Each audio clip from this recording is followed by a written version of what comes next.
அன்பர்கள் அனைவருக்கும் வணக்கம். நான் உங்கள் சித்தர்தாசன் செல்வகுமார். 2024 வருடத்தில் புது வருடத்தில் இருக்கக்கூடிய கிரக நிலைகள், அந்த கிரக நிலைகளால் ஏற்படக்கூடிய சாதகங்கள் என்ன, பாதகங்கள் என்ன அப்படின்ற வரிசையில் ரிஷபம் ராசி மற்றும் ரிஷபம் லக்னத்தை சேர்ந்தவர்களுக்கு உண்டான பலாபலன்களை நாம் இப்போ பார்த்துட்ருக்கோம். இப்போ 2024 வருடம் பஞ்சமி திதியில் வருடம் பிறக்குது. கரணம் அப்படின்னு பார்த்தோம்னா கவளபம் கரணம். கேதுவனுடைய மகம் நட்சத்திரம், சூரியனுடைய சிம்ம ராசி, புதனை அதிபதியாக கொண்டிருக்கக்கூடிய கன்னி லக்கணம். இந்த கன்னி லக்கணத்தில் வருடம் பிறக்குது. இப்படி இந்த பிறக்கக்கூடிய வருடத்தில் ரிஷபம் ராசியை சேர்ந்தவர்களுக்கு அல்லது ரிஷபம் லக்கணத்தை சேர்ந்தவர்களுக்கு, ரிஷபம் ராசியாக இருந்தாலும் நான் சொல்லக்கூடிய பலன்கள் பொருந்தி இருக்கும். ரிஷபம் லக்கணத்தை சேர்ந்தவர்களுக்கும் நான் சொல்லக்கூடிய பலன்கள் பொருந்திருக்கும். இப்போ வருடத்தினுடைய துவக்கத்தில் கிரக அமைப்புகளை பொறுத்த வரைக்கும் மிக அற்புதமான யோகமான அமைப்பு அப்படின்னு சொன்னோம்னா, 11ஆம் இடத்தில் இருக்கக்கூடிய ராகு பகவானை பொறுத்த வரைக்கும் 11ஆம் இடத்துல இருந்து தன்னுடைய பார்வையை செலுத்துகின்ற பொழுது உங்களுடைய ராசிக்கு 9ஆம் இடம்னு சொல்லக்கூடிய பாக்கியஸ்தானத்தை போயிட்டு பார்க்கிறார் இல்லையா? அந்த பாக்கியஸ்தானத்தை இந்த ராகு பகவான் பார்க்கின்ற பொழுது ராகுவை போல் கொடுக்கக்கூடிய கிரகம் அப்படின்றது இல்லை அப்படின்றது தான் சான்றோர்களுடைய வாக்கு. அப்போ அந்த வாக்கு பொய்யாகுமா?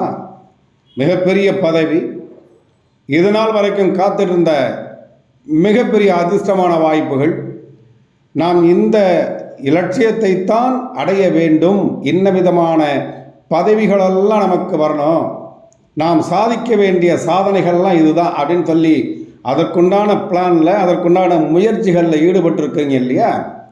இது அத்தனையும் உங்களுக்கு பலிதமாகும் அப்படின்றது ஒரு மிகப்பெரிய அற்புதமான சந்தோஷமான செய்தி அப்படின்னே வச்சுக்கலாம்.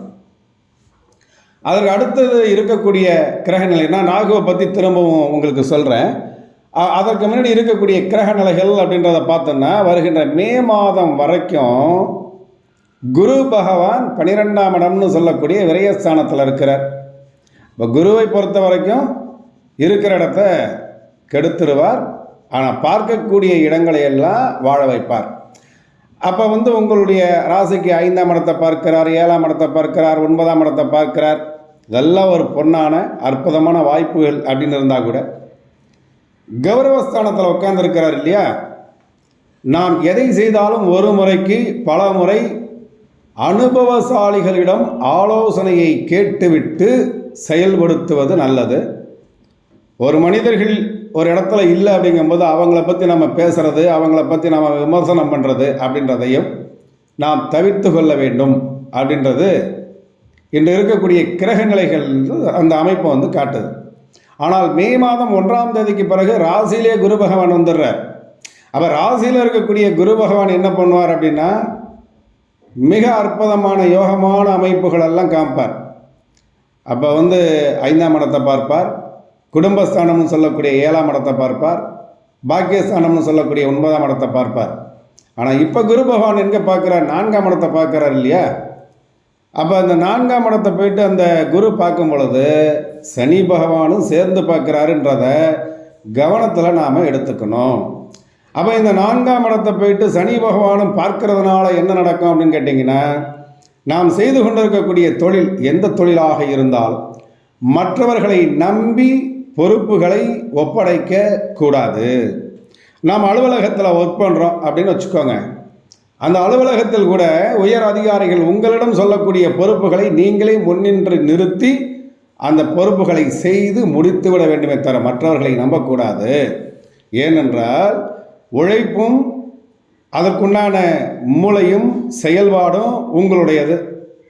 ஆனால் மற்றவர்கள் அதுக்கு உண்டான அங்கீகாரத்தை எடுத்து சென்று விடுவார்கள் அப்படின்றது ஒரு பக்கம். இன்னொரு பக்கம் நம் உடலில் சிறு சிறு ஆரோக்கிய அச்சுறுத்தல்கள் இருந்தது அப்படின்னா அதை உடனுக்குடன் நாம் பார்த்து சரி செய்து கொள்வது, தன்னுடைய தாயாரிடம் தேவையற்ற வாக்குவாதங்களை, தாயாருடைய உறவினர்களிடம் தேவையற்ற வாக்குவாதங்களை வைத்து கொள்ளக்கூடாது. தாயாருடைய ஆரோக்கியத்தில் கவனம் கண்டிப்பாக செலுத்த வேண்டும் அப்படின்றத அந்த கிரக நிலைகள் காட்டுகிறது. ராசிக்கு 10ஆம் இடத்துல சனி பகவான் ஆட்சி பெறுறார். அப்போ புதிய புதிய தொழில்களெல்லாம் கிடைக்கும். இப்போ அரசியலில் இருந்தோம்னா புதிய பதவி கிடைக்கும். நம்ம அஃபீஷியலாக ஒர்க் பண்ணிகிட்ருக்கோம் அப்படின்னா ப்ரமோஷன் கிடைக்கும். நாம் விரும்பக்கூடிய இடத்திற்கு மாற்றம் கிடைக்கும். அந்த மாற்றத்தினால் வாழ்வில் ஏற்றமும் கிடைக்கும். புதிய தொழில்கள் செய்வதற்கும் இருக்கின்ற தொழிலை விரிவுபடுத்துவதற்கும் உண்டான காலகட்டமாக இருக்கும். ஆனால் மாணவர்களை பொறுத்த வரைக்கும் என்ன பண்ணணும்? கூடுதல் கவனம் செலுத்த வேண்டும். படிப்பில் கூடுதல் கவனம் செலுத்த வேண்டும் அப்படின்றத இந்த கிரக நிலைகள் காட்டுகிறது. சரி, வீடு கட்டணும். 4ஆம் இடம் என்பது சுகஸ்தானம் தானே, வீடு கட்டுறதுக்கு உண்டான வாய்ப்புகள் இருக்கா? இந்த இருக்கக்கூடிய கிரக நிலைகள் வருடத்தினுடைய ஆரம்பத்தில் உங்களுக்கு சாதகமாகவே இருக்குது அப்படின்றதுனால, அங்கே குரு பகவான் பார்வையும் பதியுது அப்படின்னு சொல்கிறதுனால, வீடு கட்டுவது அல்லது ஏற்கனவே கட்டணும் அப்படின்னு சொல்லி ஸ்டார்ட் பண்ணி அது பாதியிலே நிற்குது அப்படின்னா தைரியமாக துணிச்சலாக செய்யலாம். வீடு கட்டுறது, கிரக பிரவேசம் பண்ணுறதெல்லாம் நல்லபடியாக நடக்கும். அதே மாதிரி நீண்ட நாட்களாக திருமணம் நடக்கலை, அந்த திருமணத்தினுடைய வயது வந்துருச்சுங்க, ஆனால் ஏதோ ஒரு காரணத்தினால் தட்டிட்டு போகுது. எல்லா கோயிலுக்கும் போயிட்டு பரிகாரம்லாம் பண்ணிட்டோம், ஆனால் திருமணம் மட்டும் தள்ளி தள்ளி போயிட்டுருக்கு. மே மாதம் 1ஆம் தேதிக்கு பிறகு கண்டிப்பாக திருமணம் நடக்கும், நடந்தே தீரும். அப்படி நடக்கக்கூடிய திருமணம் உங்களுடைய மனதிற்கு ஏற்ற மணமக்களாக, ஆண்களாக இருந்தால் பெண்களுக்கு, பெண்களாக இருந்தால் ஆண்களுக்கு, உங்களுக்கு ஏற்ற மணமக்களாக கிடைப்பார்கள்.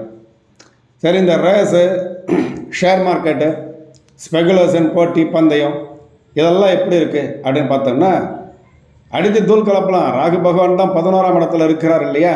இதுக்கெல்லாம் அவர் தானே காரணகர்த்தா. அதனால் அது எல்லாமே பண்ணலாம். ஆனால் ஒரு விஷயத்தை நீங்கள் வச்சுக்கணும்னா 5ஆம் இடத்துல பூர்வ புண்ணிய ஸ்தானத்தில் கேது பகவான் போயிட்டு உட்கார்ந்துருக்கிறார். அப்போ அந்த கேது பகவான் போயிட்டு உட்கார்ந்துருக்கும் பொழுது அந்த கேது பகவான் உங்களுக்கு சாதகமான நிலையை கொடுப்பாரா அப்படின்னா, உங்களுடைய முயற்சி ஸ்தானம்னு சொல்லக்கூடிய வெற்றி ஸ்தானம்னு இருக்குது இல்லையா, உங்களுடைய திறமைகளை, வித்தைகளை வெளியில் காட்டக்கூடியது. அதுக்குண்டான காலகட்டம் இப்போ உங்களுக்கு நல்லா இருக்குது. அப்படின்றதுனால நீங்கள் எந்த செயலை செய்தாலும் அதற்கு குலதெய்வத்தை வழிபட்டு விட்டு குலதெய்வத்தினுடைய அனுக்கிரகத்தோடு செய்கிறது உங்களுக்கும் நல்லது. இந்த ரிஷபம் ராசி மற்றும் ரிஷபம் லக்னத்தைச் சேர்ந்தவர்கள் ஆண்களாக இருந்தாலும் சரி, பெண்களாக இருந்தாலும் சரி, உடன் பிறந்த சகோதரர்கள் சகோதரிகளுக்கு மிக அற்புதமான யோகமான காலகட்டமாக இருக்கும். சினிமா துறையில் இருப்பவர்களுக்கு புதிய புதிய ஒப்பந்தங்கள் மட்டுமல்ல, அரசாங்கத்தினுடைய அவார்டு நீங்கள் இப்போ எதிர்பார்த்துட்டு இருக்கீங்க ரொம்ப நாளாக, இந்த அரசாங்கத்தினுடைய கௌரவம் எங்களுக்கு கிடைக்கல அப்படின்னு நினைக்கக்கூடியவர்களுக்கு அதுக்குண்டான காலகட்டமாக உங்களுக்கு அந்த காலகட்டம் இருக்கிறது. அப்படி இருந்தால் கூட மே மாதம் 1ஆம் தேதி வரைக்கும் பல வகையில் உங்களுக்கு பணம் பையை நிரப்பும். அதில் எந்த விதமான மாற்று கருத்தும் இல்லை. ஆனால் அதே நேரத்தில் நாம் எதை செய்தாலும் அதை கவனமாக செய்ய வேண்டும் அப்படின்றதைத்தான் 12ஆம் இடத்து குரு பகவான் காட்டுகிறார். இப்போ ராகு பகவானை பற்றி முதல்ல பேசணும் இல்லையா? இந்த ராகு பகவான் அப்போ அவருக்கு எப்பயுமே பின்னோக்கிய பார்வை தானே. இந்த பின்னோக்கிய பார்வையால் 11ஆம் இடத்தை விட்டு பார்க்கிறார். அப்படி 11ஆம் இடம் அப்படின்றது ராகு பகவான் பார்க்கின்ற பார்வை 11. ஆனால் உங்களுடைய ரிஷப ராசிக்கு 9ஆம் இடம்னு சொல்லக்கூடிய பாக்கியஸ்தானத்தை, தகப்பனார் ஸ்தானத்தை போயிட்டு அவர் பார்க்கிறார். அப்படின்றதுனால தகப்பனார் வழியில் இது நாள் வரைக்கும் தடைபட்டு கொண்டிருந்த அத்தனை விதமான நல்ல காரியங்கள்லாம் நடக்கும். நாங்கள் அப்பாட்டெல்லாம் பேசுகிறதே இல்லைங்க, இனிமேல் பேசலாம். தகப்பனார் வழியில் இருக்கக்கூடிய உறவுக்காரர்கள் காரணமே இல்லாமல் அவங்க என்கிட்ட பேசுகிறது கிடையாது, அல்லது நான் அவங்கள வெறுத்து ஒதுக்கிட்டேன் அப்படின்னு நினைக்கக்கூடியவர்களுக்கு அந்த சொந்தங்கள் எல்லாமே விரும்பி விலகிச் சென்ற சொந்தங்கள் அனைத்தும் விரும்பி உங்களிடம் சேர்வதற்குண்டான வாய்ப்புகள் இருக்கிறது. குழந்தை பாக்கியம், திருமணம் ஆயிடுச்சுங்க, ஆனால் டாக்டரெல்லாம் பார்த்துட்டோம், யாருக்கும் எந்த விதமான குறைபாடும் இல்லை அப்படின்னு சொல்கிறாங்க. மே மாதம் 1ஆம் தேதிக்கு பிறகு கண்டிப்பாக குழந்தை பாக்கியம் உங்களுக்கு கிடைக்கும்.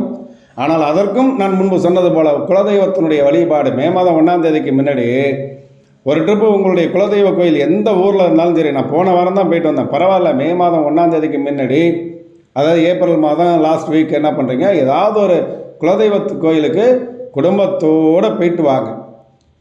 உங்கள் வீட்டில் மழலை செல்வங்கள் உருவாகும். அது மட்டுமல்ல, இல்லைங்க எங்களுக்கு ஆல்ரெடி குழந்தை இருக்குது, ஆனால் அந்த குழந்தைகளுடைய உயர் படிப்பு, குழந்தைகளுடைய திருமண வாழ்க்கை, குழந்தைகளுடைய எதிர்கால வாழ்க்கை, இது எல்லாமே நல்லாயிருக்கும். குலதெய்வத்தினுடைய வழிபாடு பண்ணுங்கள். இல்லைங்க இப்போ அந்த புது வருடத்திற்காக நீங்கள் பஞ்சமி தேதியில் அந்த வருடம் பிறந்திருக்கு, கௌளவம் கரணத்தில் போயிட்டு இந்த வருடம் பிறந்திருக்கு.